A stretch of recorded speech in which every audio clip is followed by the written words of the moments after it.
Hi friends, this video is sponsored by Buy More Shopping app. நம்ம இப்போ யாரை பற்றி பார்க்க போகிறோம்னா மகாகவி சுப்பிரமணிய பாரதியார் அவரை பற்றி தான் பார்க்க போகிறோம். இவர் கவிஞர், சுதந்திர போராட்ட வீரர், தமிழ் மொழியை தன் சுவாசமாக கொண்டவர், பன்முகத்தன்மை கொண்டவர் மகாகவி சுப்பிரமணிய பாரதியார். பாரதியார் அவர்கள் திருநெல்வேலி மாவட்டத்தில் உள்ள எட்டயபுரத்தில் சின்னசாமி ஐயருக்கும் லட்சுமி அம்மாளுக்கும் டிசம்பர் மாதம் 11ஆம் தேதி 1882 மகனாக பிறந்தார்.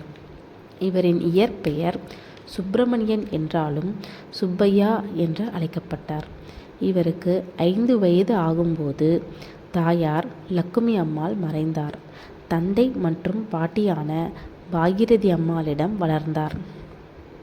பாரதியாரின் தந்தை ஆங்கிலம் மற்றும் கணிதம் கற்று இவர் ஒரு பொறியாளராக வரவேண்டும் என விரும்பினார். இவருடைய தாத்தா ராமசாமி ஐயர் தான் முதலில் இவருக்கு தமிழ் கற்றுக் கொடுத்தார். இவருக்கு 11 வயது இருக்கும் பொழுது இவரது கவி பாடும் ஆற்றலையும் புலமையையும் பாராட்டி எட்டயபுர மன்னர் இவருக்கு பாரதி என்ற பட்டத்தை வழங்கினார்.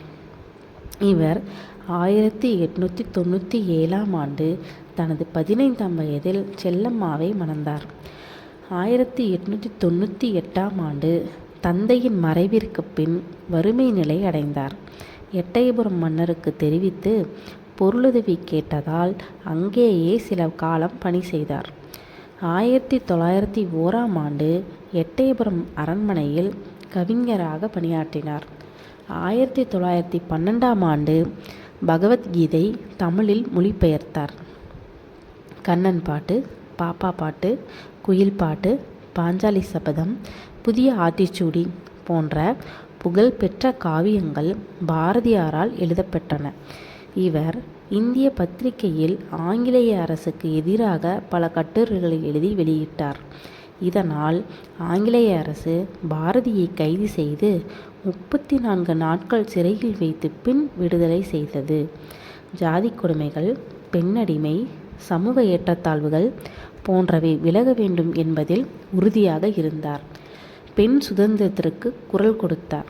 1921ஆம் ஆண்டு செப்டம்பர் மாதம் 11ஆம் தேதி தனது 39வது வயதில் இவ்வுலக வாழ்விலிருந்து விடுதலை பெற்றார்.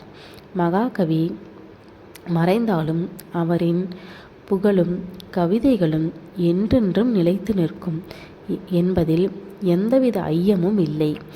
1993ஆம் ஆண்டு பாரதியார் வாழ்ந்த வீடு தமிழக அரசால் வாங்கப்பட்டு பாரதியார் இல்லம் என்ற பெயரில் புதுப்பிக்கப்பட்டது.